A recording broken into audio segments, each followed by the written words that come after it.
Olha esse passe de Jorginho pro Arrascaeta de primeira, cara.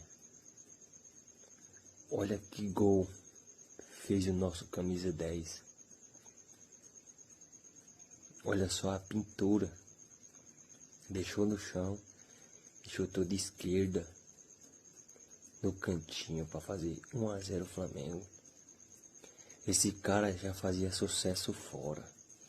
E agora que está no Brasil, tá fazendo mais sucesso ainda. Jorginho é o nome dele. Pra cima deles, Mengo. Pronto. Nós ganhando do Galo, nós é campeão brasileiro já. E só esperar para dia 29, que só falta 6 dias chegar.